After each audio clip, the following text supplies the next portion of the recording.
The twinkling lights of the Christmas tree cast an eerie glow on Jacob Carter's face as he meticulously wrapped the small box. His hands, usually steady from years of sealing real estate deals, trembled slightly. This was no ordinary gift.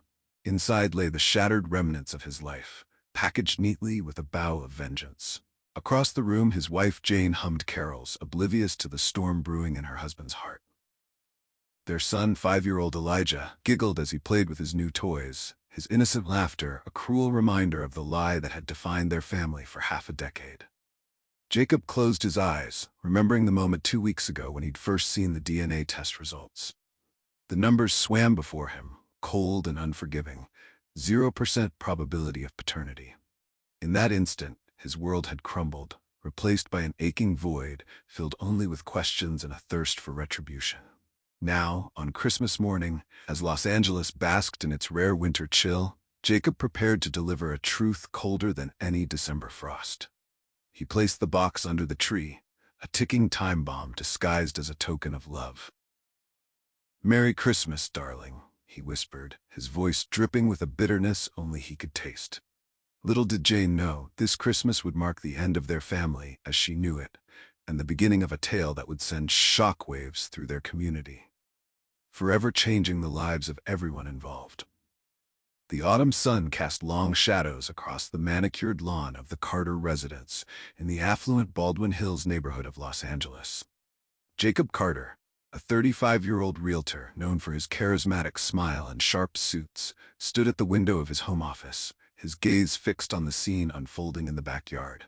His wife, Jane, was pushing their son Elijah on the swing set. The boy's laughter carried through the air, a sound that once filled Jacob with joy, but now stirred a growing unease in the pit of his stomach. Jacob's eyes narrowed as he studied Elijah's features for the 1,000th time. The boy's skin was a shade lighter than both his parents', his hair a mass of loose curls unlike Jacob's tighter coils. But it was the eyes that haunted Jacob the most, a striking hazel that seemed to mock him with their unfamiliarity. "You're being paranoid," Jacob muttered to himself, running a hand over his closely cropped hair. He'd had these thoughts before, fleeting moments of doubt that he'd always managed to push aside. But lately, they'd been growing, festering like an open wound that refused to heal. He turned away from the window and sat heavily in his leather office chair, swiveling to face the computer screen. Open on the desktop was a folder of family photos, a digital timeline of their life together. Jacob clicked through them, his heart growing heavier with each image. There was Jane on their wedding day 7 years ago, radiant in her white gown, her dark skin glowing with happiness. Jacob remembered that day vividly, the way she'd looked at him as if he was her entire world, the promises they'd made under a canopy of stars. He clicked to the next photo.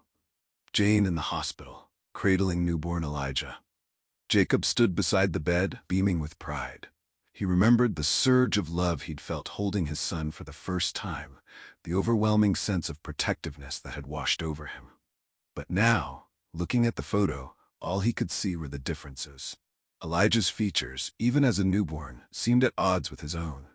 Jacob had always attributed it to Jane's side of the family, but now, a knock at the door startled him from his thoughts. "Hey, babe," Jane called, poking her head into the office. "We're heading to the park. Want to join us?" Jacob quickly closed the photo folder and forced a smile. "I've got some paperwork to finish up," he lied smoothly. "You two go ahead. I'll catch up later if I can."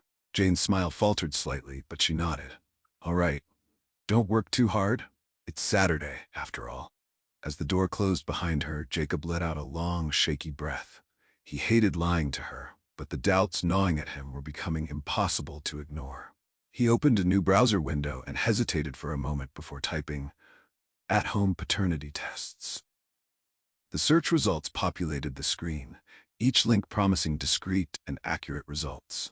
Jacob's cursor hovered over one, his heart pounding in his chest. Was he really considering this? What if he was wrong? What if he was right? The sound of the front door closing echoed through the house, followed by the start of Jane's car in the driveway. Alone with his thoughts, Jacob clicked the link. 3 days later, a small, unmarked package arrived at Jacob's office.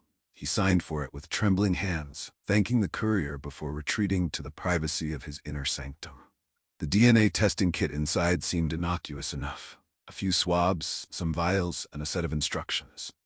That evening, as Jane prepared dinner and Elijah watched cartoons, Jacob casually suggested they all use those new electric toothbrushes he'd bought. It was easy enough to swap Elijah's used brush head for a fresh one, sealing the DNA-laden bristles in the provided envelope. A week passed, then two. Jacob found himself jumping every time his phone rang or an email notification pinged. He threw himself into his work, closing deal after deal with a frenzied energy that both impressed and concerned his colleagues. "You're on fire, Carter," his boss remarked one afternoon. "But don't burn yourself out. Everything okay at home?" Jacob plastered on his best smile. "Never better," he lied, ignoring the churning in his gut. At home, he watched Jane and Elijah with new eyes, scrutinizing every interaction, every resemblance, every difference. He found himself pulling away from Jane's touch, making excuses to work late or leave early. The guilt of his secret gnawed at him, but the need to know the truth overshadowed everything else. Finally, on a crisp Tuesday morning in early December, the email arrived. Subject line, "Your results are ready." Jacob stared at his inbox for a full 5 minutes before finding the courage to click. As the page loaded, he held his breath, his entire body tense with anticipation and fear.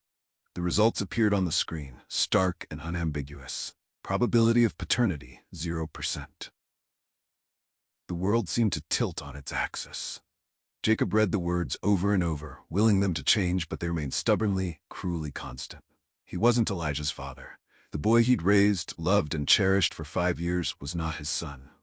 A primal sound escaped Jacob's throat, somewhere between a growl and a sob.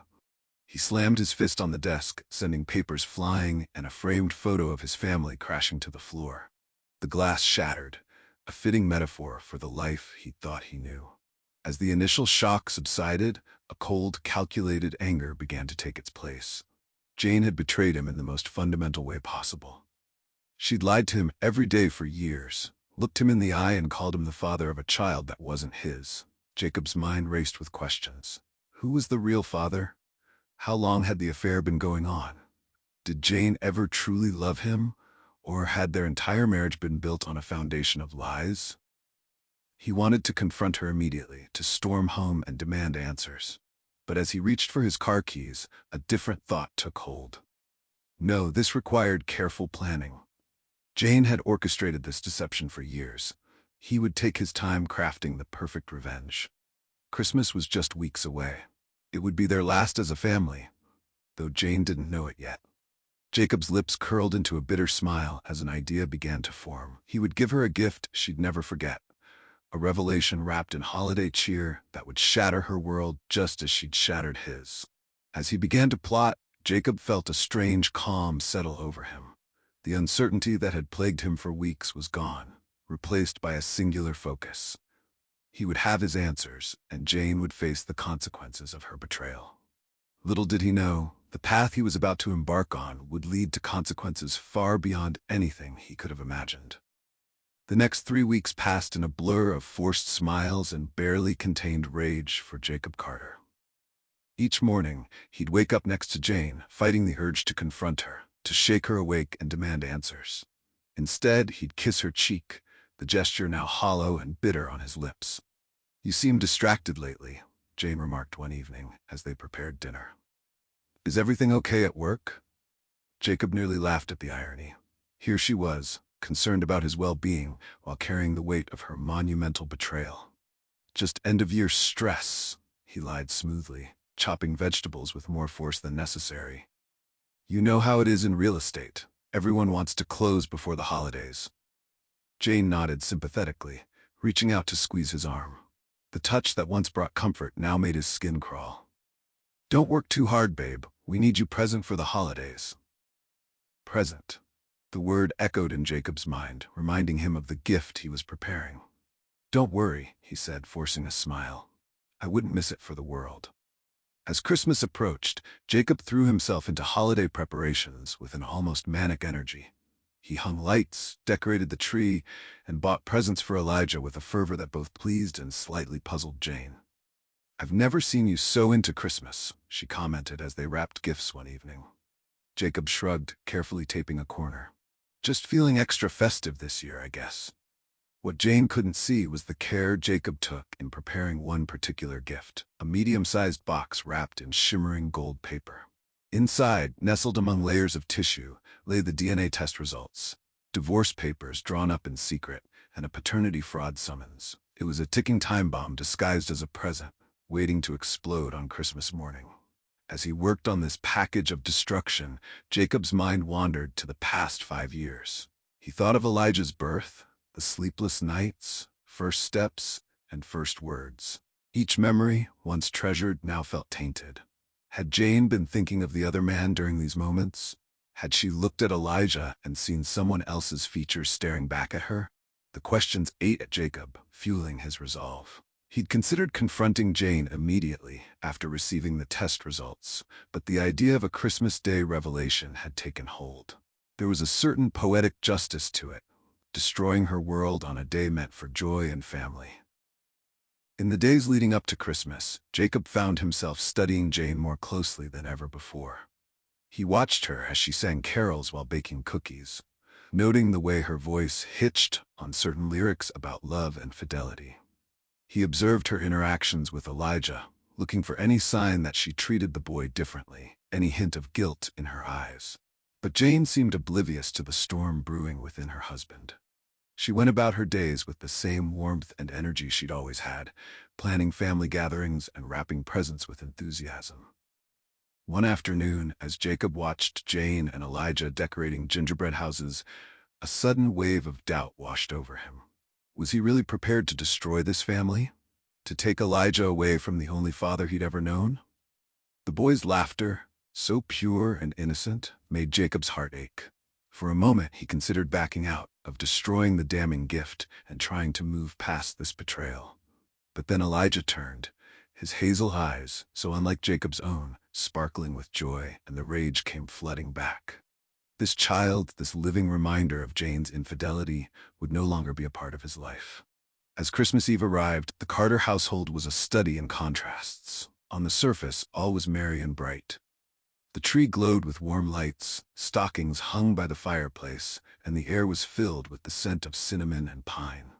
Jacob and Jane hosted a small gathering of friends and family, playing the part of the perfect couple. "You two are a couple goals," Jane's sister remarked as she prepared to leave. "Still so in love after all these years." Jacob's smile never wavered as he bid their guests goodbye, but internally, he was counting down the hours. Tomorrow, this facade would crumble. Tomorrow, the truth would shatter this picture-perfect family. That night, as Jane slept peacefully beside him, Jacob lay awake, his mind racing. He rehearsed what he would say, how he would react to her inevitable denials and pleas. Part of him still loved her, or at least the woman he thought she was. But that love had curdled into something darker, a need for justice that bordered on obsession. As the first light of Christmas morning began to creep through the curtains, Jacob finally drifted into a fitful sleep. His last conscious thought was of the golden box waiting under the tree, and the chaos it would unleash in just a few short hours. The cheerful notes of jingle bells drifted through the Carter household as Jacob's eyes snapped open. For a moment, disoriented by sleep, he forgot the weight of the secret he carried. Then reality crashed back, and his heart began to race. Today was the day he would expose Jane's betrayal and watch their carefully constructed life crumble. "Daddy, Mommy, Santa came!" Elijah's excited voice echoed through the house, followed by the patter of small feet racing down the hallway. Beside him, Jane stirred, a sleepy smile on her face. "Merry Christmas, babe," she murmured, leaning in for a kiss. Jacob turned his head slightly, her lips grazing his cheek instead. If Jane noticed the coldness of the gesture, she didn't show it. "Merry Christmas," he replied, his voice carefully neutral. "We'd better get down there before Elijah tears into everything without us." They made their way downstairs, where Elijah was practically vibrating with excitement in front of the tree. The living room was a winter wonderland, with twinkling lights reflecting off shiny ornaments and a dusting of fake snow on the mantel. "Can we open presents now? Please, please, please," Elijah begged, bouncing on his toes. Jane laughed, ruffling the boy's curls. All right, but let's do it properly. We'll take turns, okay?" Jacob's eyes locked on the golden box nestled among the other gifts. His pulse quickened. "Why don't we save that one for last?" he suggested, pointing to it. "It's special." Jane raised an eyebrow but nodded. "Ooh, mysterious. Okay, we'll save the best for last." The next hour passed in a blur of torn wrapping paper and excited exclamations. Elijah was thrilled with his new toys, a remote-controlled car, a junior science kit, and several books. Jane cooed over the delicate necklace Jacob had picked out weeks ago, before his world had shattered. "It's beautiful," she said, fastening it around her neck. "Thank you, love." Jacob managed a tight smile, his eyes flicking to the golden box. "You're welcome." Finally, all the presents had been opened except for one. Jacob's heart was pounding so loudly he was sure the others must hear it. "All right, time for the mystery gift," Jane said, reaching for the box. "To Jane, with love," she read from the tag, smiling at Jacob. "You shouldn't have, babe. The necklace was more than enough." "Oh, this is something extra special," Jacob replied, his voice strained. "Go ahead, open it." Jane carefully untied the ribbon and lifted the lid. Her brow furrowed as she pushed aside the tissue paper, revealing the stack of documents inside. "What's this?" she asked, pulling out the top sheet. Jacob watched intently as confusion gave way to shock on Jane's face. Her eyes widened, darting across the page, then up to meet his gaze. The color drained from her cheeks. "Jacob, what is this?" she whispered, her voice trembling. "Why don't you tell me?" Jacob replied coldly. "Or better yet, why don't you explain to our son? Correction, your son. Why his daddy isn't really his daddy." Elijah, who had been happily playing with his new toys, looked up at the change in tone. "Mommy? Daddy? What's wrong?" Jane's hands shook as she rifled through the papers. This can't be right. There must be some mistake." "The only mistake," Jacob said, his voice rising, "was me believing that you could ever be faithful, that our marriage meant anything to you." Tears welled in Jane's eyes. "Jacob, please, let me explain." "Explain what?" He cut her off. "Explain how you've been lying to me for 5 years. How do you pass off another man's child as mine? How do you look me in the eye every day and pretend everything was fine?" Elijah, sensing the tension, began to cry. "Mommy, why is Daddy yelling?" Jane moved to comfort the boy, but Jacob stepped between them. "Don't touch him," he growled. "He's not mine, remember? You made sure of that." "Jacob, stop it," Jane pleaded. "You're scaring him. We need to talk about this, but not here, not now." "Oh, now you want to talk?" Jacob laughed bitterly. "Well, it's too late for that. I filed for divorce, and I'm suing you for paternity fraud. Merry fucking Christmas, Jane." The scene devolved into chaos. Elijah wailed, confused and frightened by the adult's behavior. Jane alternated between trying to calm the child and begging Jacob to listen to her. Jacob paced the room like a caged animal, years of pent-up rage and fresh betrayal pouring out in a torrent of accusations. "Who is he?" Jacob demanded. "The real father? Do I know him? How long has this been going on?" Jane, tears streaming down her face, shook her head. "It's not what you think. Please, Jacob, if you'd just let me explain." "I don't want your explanations," he roared. "I want the truth. For once in your life, Jane, tell me the goddamn truth." The commotion had attracted the attention of their neighbors. Through the window, Jacob could see curious faces peering out, some even stepping onto their porches for a better view of the unfolding drama. In that moment, as he stood amidst the wreckage of Christmas morning, torn wrapping paper scattered like debris, Elijah's sobs a soundtrack to their imploding marriage, Jacob felt a sudden, overwhelming wave of emptiness. The rage that had fueled him for weeks seemed to evaporate, leaving behind a hollow ache. He looked at Jane, really looked at her, and saw not the manipulative cheater he'd built up in his mind, but a scared, broken woman. He saw Elijah, innocent and confused, caught in the crossfire of adult betrayals and mistakes. And for the first time since receiving those fateful test results, Jacob wondered if he'd made a terrible mistake. The Carter household, once a beacon of warmth and family joy, now sat in eerie silence. The cheerful Christmas decorations seemed to mock the devastation that had unfolded just hours before. Torn wrapping paper and discarded toys littered the floor. Physical remnants of a celebration turned into a nightmare. Jacob sat alone in his home office, a tumbler of whiskey clutched in his trembling hand. The initial rush of vindication had faded, leaving behind a nauseating mix of anger, confusion, and an emotion he wasn't quite ready to name: regret. Downstairs, he could hear Jane's muffled sobs punctuated by hushed phone conversations. She was likely calling family members, canceling their Christmas dinner plans, trying to contain the fallout of their very public implosion. Elijah had finally cried himself to sleep, exhausted by the emotional turmoil he couldn't possibly understand. Jacob's heart clenched at the thought of the boy. Not his son, he reminded himself bitterly, and the innocence that had been shattered this morning. A soft knock at the door pulled Jacob from his brooding. "What?" he called out, his voice hoarse. The door creaked open, revealing Jane. Her eyes were red-rimmed, her usually immaculate hair disheveled. She looked nothing like the confident, radiant woman Jacob had married 7 years ago. At that moment, she seemed small, vulnerable. "Can we talk?" she asked quietly. "Please, Jacob, you owe me that much." Jacob barked out a harsh laugh. "I owe you? That's rich, Jane. Real rich." Jane flinched at his tone, but stood her ground. "Yes, you do. You ambushed me in front of our son." "He's not my son," Jacob interrupted, slamming his glass down on the desk. "He is your son," Jane shot back, her voice rising. "Biology be damned, you are the only father he has ever known.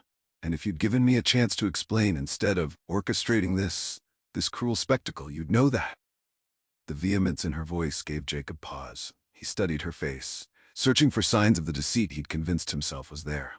Instead, he saw only pain, fear, and something else. "Determination? Fine," he said after a long moment. "Talk, but make it quick. I've already called my lawyer and—" "I was raped." The words hung in the air, heavy and terrible. Jacob felt as if all the oxygen had been sucked out of the room. "What?" he managed to choke out. Jane sank into the chair across from him, her shoulders slumping. "It happened about 6 years ago, a few months before our wedding. Remember that work conference I went to in Chicago?" Jacob nodded numbly, his mind reeling.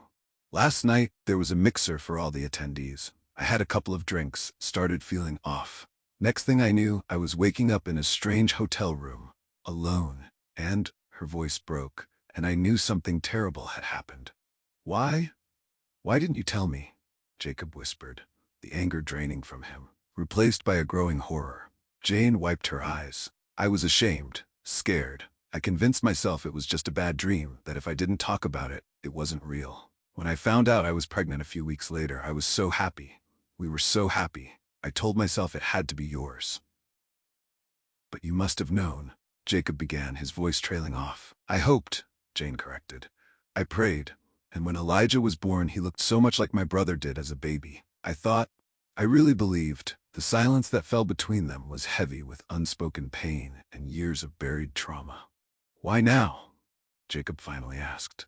"After all these years, why tell me now?" Jane met his gaze, her eyes shimmering with unshed tears. "Because you deserve the truth. Because I can't bear the thought of you believing I betrayed you. And because," she took a deep breath, "because I've finally found the courage to face what happened. I started therapy a few months ago. That's why I've been working late so often." Jacob's mind was spinning. The narrative he'd constructed over the past weeks of Jane's infidelity, of a calculated deception, was crumbling. In its place, a far more complex and painful reality was taking shape. I need some time to process this," he said, his voice barely above a whisper. Jane nodded, rising from her chair. "I understand. But Jacob, please remember, regardless of biology, you are Elijah's father. You're the one who held him when he was born, who taught him to ride a bike, who chases away the monsters under his bed. Don't let this destroy that bond." As she turned to leave, Jacob called out, "Jane?" She paused at the door. I'm sorry for this morning, for not giving you a chance to explain." A sad smile flickered across her face. "I'm sorry too, for keeping this from you for so long. I thought I was protecting our family, but we both made mistakes." Jacob finished for her. Jane nodded, then slipped out of the room, leaving Jacob alone with his thoughts. The rest of Christmas Day passed in a haze. Jacob alternated between poring over the DNA results, replaying Jane's revelation in his mind, and watching Elijah sleep from the doorway of the boys' room. Every time he looked at the child, his child, biology be damned, he felt a fresh wave of shame for how he'd acted that morning. As night fell, Jacob found himself in the living room, surrounded by the detritus of their ruined Christmas. He began to clean up mechanically, his mind still churning with the day's revelations. He picked up Elijah's new science kit, remembering the boy's excitement when he'd opened it. "Look, Daddy, we can do experiments together." The memory, so joyful just hours ago, now felt like a knife to the heart. Jacob sank onto the couch, the toy clutched to his chest, and for the first time since this nightmare began, he allowed himself to cry. He wept for Jane and the trauma she'd carried alone for so long. He wept for Elijah and the innocence that had been shattered. And he wept for himself, for the trust that had been broken and the long road of healing that lay ahead. As the tears subsided, Jacob realized that the path forward was far from clear. The wounds inflicted this day would take time to heal if they ever did fully. But as he sat there, surrounded by the remnants of their family Christmas, he made a silent vow. He would fight for his family, not the idealized version he'd clung to, but the real, messy, complicated family they were. It wouldn't be easy, but they were worth fighting for. With a deep breath, Jacob stood and made his way upstairs. It was time to face Jane, to really talk, and to begin the difficult process of rebuilding what his rash actions had nearly destroyed. Christmas is over, but perhaps, just perhaps, this could be the beginning of something new. The days following Christmas passed in a blur of raw emotions and tentative conversations. Jacob and Jane moved through their home like ghosts, shell-shocked by the revelations that had upended their lives. Elijah, sensing the tension but not understanding its source, became clingy and irritable, adding another layer of stress to an already fraught situation. On the morning of December 26th, Jacob made his first of many difficult phone calls. To his lawyer. "I need you to halt the divorce proceedings," he said, his voice heavy with exhaustion and regret. "Are you sure?" his lawyer asked, concern evident in his tone. "Yesterday you were adamant." "I know what I said yesterday," Jacob interrupted. "But things have changed. We're going to try to work through this." After hanging up, Jacob found Jane in the kitchen, mechanically going through the motions of making breakfast. Her eyes were red-rimmed from another sleepless night. "I called off the divorce," he said quietly. Jane's hand trembled as she set down the spatula she'd been holding. "Thank you," she whispered, not quite meeting his eyes.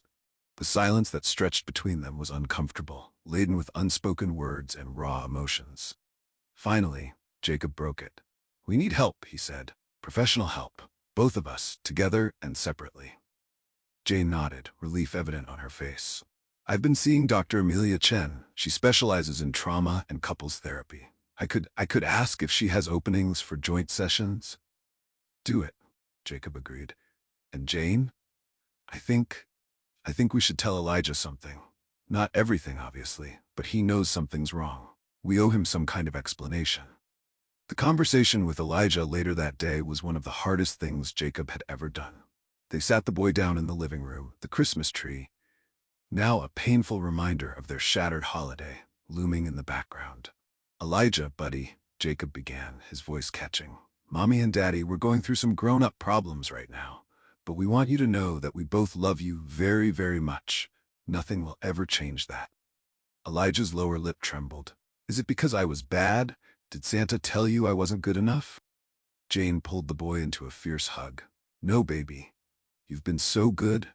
This has nothing to do with you, okay? Sometimes grown-ups make mistakes and hurt each other. But we're going to work really hard to fix things." As Elijah clung to Jane, his small body shaking with sobs, Jacob felt a fresh wave of guilt wash over him. He'd been so consumed by his own pain, his need for vengeance, that he'd nearly destroyed the one person who mattered most, this innocent child who called him Daddy. The next few days were a delicate dance of avoiding triggers while trying to maintain some semblance of normalcy for Elijah's sake. Jacob slept in the guest room, unable to face sharing a bed with Jane just yet. They spoke in hushed tones, careful not to argue in front of Elijah, but the tension between them was palpable. On December 30th, they had their first joint therapy session with Dr. Chen. The office was warm and inviting, with soft lighting and comfortable seating. But as Jacob and Jane sat on opposite ends of the couch, the physical distance between them felt like a chasm. Dr. Chen, a petite woman with kind eyes and a calming presence, looked between them. "I know this is difficult," she began, "but the fact that you're both here, willing to work on your relationship, is a positive first step. Jacob, Why don't you start by telling me how you're feeling right now? Jacob took a deep breath. Angry? He said after a moment. Confused, hurt, but also guilty. I acted without all the information, and I nearly tore our family apart.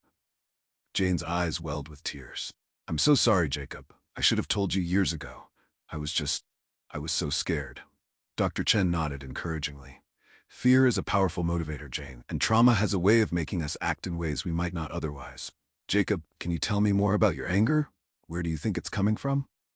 As the session progressed, Jacob found himself opening up in ways he hadn't been able to before.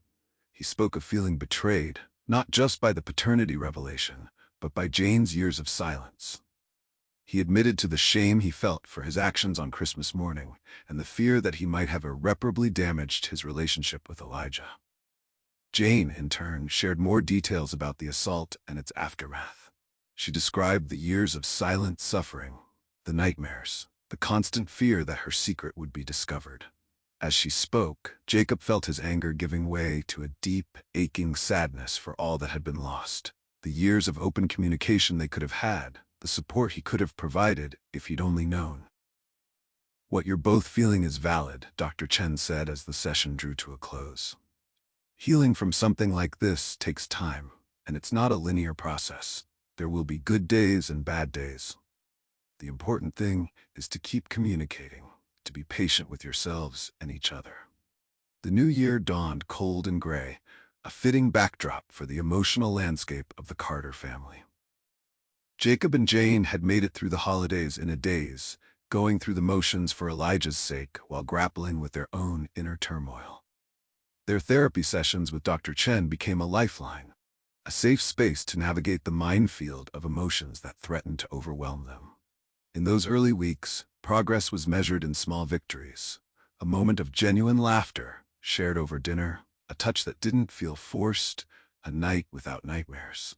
For Jacob, the journey was one of constant internal struggle.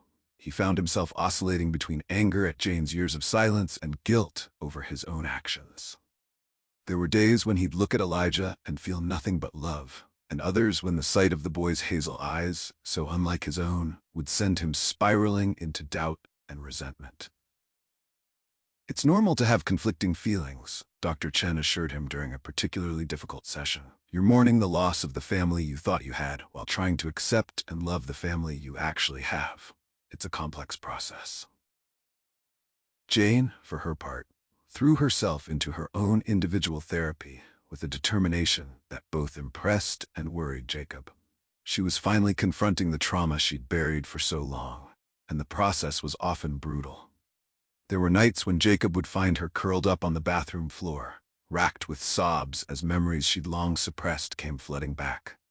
In those moments, despite his own pain, Jacob would sit with her, offering silent support. It was in these quiet acts of compassion that the first seeds of healing began to take root. Elijah, perceptive beyond his years, sensed the shifting dynamics in the household. His behavior swung between clingy neediness and angry outbursts, testing the limits of his parents' patience and resolve. He's acting out because he's scared, Dr. Chen explained during a family session. Children often internalize their parents' stress. It's crucial that you present a united front and reassure him of your love, even as you work through your own issues.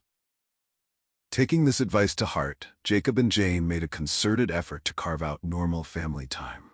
They instituted weekly game nights, took weekend trips to the park, and made sure to tuck Elijah in together each night, regardless of how tense things were between them. As winter gave way to spring, small changes began to take hold. Jacob found himself reaching for Jane's hand during their evening walks, a gesture that once came naturally but now felt like a monumental step. Jane, in turn, started opening up more about her day-to-day experiences, slowly rebuilding the intimacy that had been lost.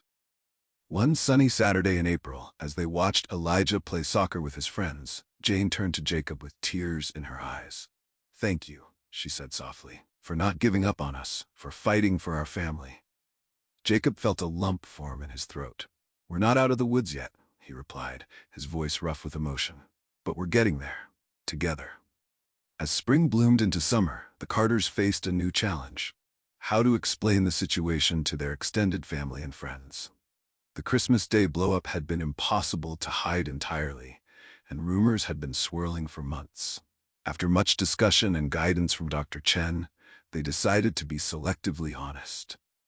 Close family members were told a version of the truth, that there had been a traumatic incident in Jane's past that had recently come to light, affecting their family dynamics. They emphasized their commitment to working through it together and asked for understanding and privacy. The reactions were mixed. Some offered unwavering support, while others struggled to understand why Jacob would choose to stay. A few, including Jacob's own brother, urged him to reconsider the divorce. "You don't owe her anything," his brother argued during a tense phone call. "She lied to you for years. How can you ever trust her again?" Jacob's response surprised even himself. "Because love isn't just about the easy times," he said firmly. "It's about choosing each other, every day, especially when it's hard. Jane's my wife and Elijah's my son. Biology doesn't change that." As he hung up the phone, Jacob realized with startling clarity that he meant every word. The road ahead would be long and undoubtedly difficult, but he was committed to seeing it through. The scent of cinnamon and pine filled the air as Jacob carefully hung the last ornament on the Christmas tree. Behind him, he could hear Jane and Elijah in the kitchen, their laughter punctuated by the clatter of cookie cutters and the whir of the mixer. So much had changed in the year since that fateful Christmas morning. There had been setbacks, heated arguments that reopened old wounds, moments of doubt that threatened to undo months of progress.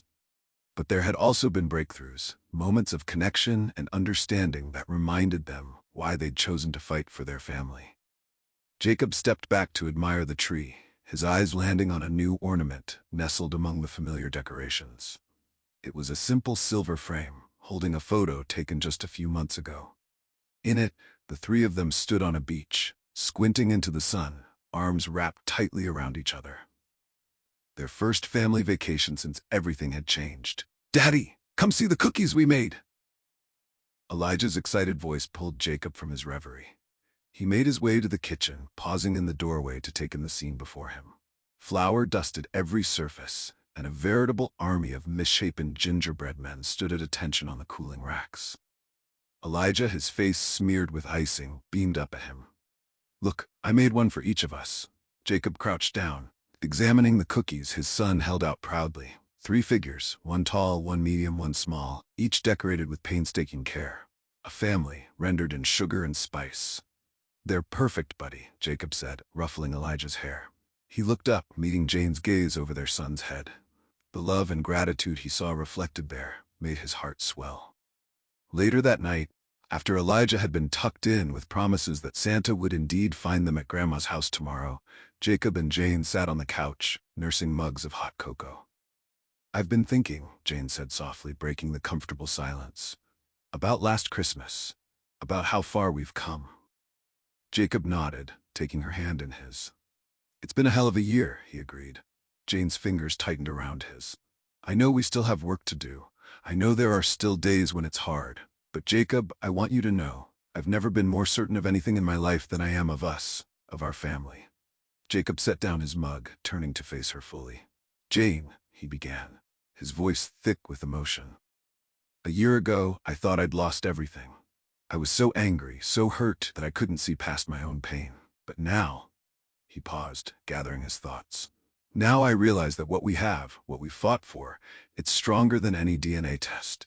It's stronger than the past. It's love, pure and simple, and it's worth everything." Tears glistened in Jane's eyes as she leaned in, resting her forehead against his. "I love you," she whispered. "Thank you for loving me, all of me, even the broken parts." As the clock struck midnight, ushering in Christmas Day, Jacob and Jane held each other close. Outside, a light snow began to fall, blanketing the world in pristine white. It was a fitting symbol, Jacob thought, of the fresh start they'd been given. Their journey was far from over. There would be more challenges to face, more healing to be done. But as Jacob looked at the woman in his arms, his wife, his partner, the mother of his child, he knew with absolute certainty that they would face it all together. This Christmas, unlike the last, was not an ending. It was a beginning of a stronger bond, a deeper love, and a family redefined, not by blood, but by choice. And in the end, Jacob realized that was the greatest gift of all.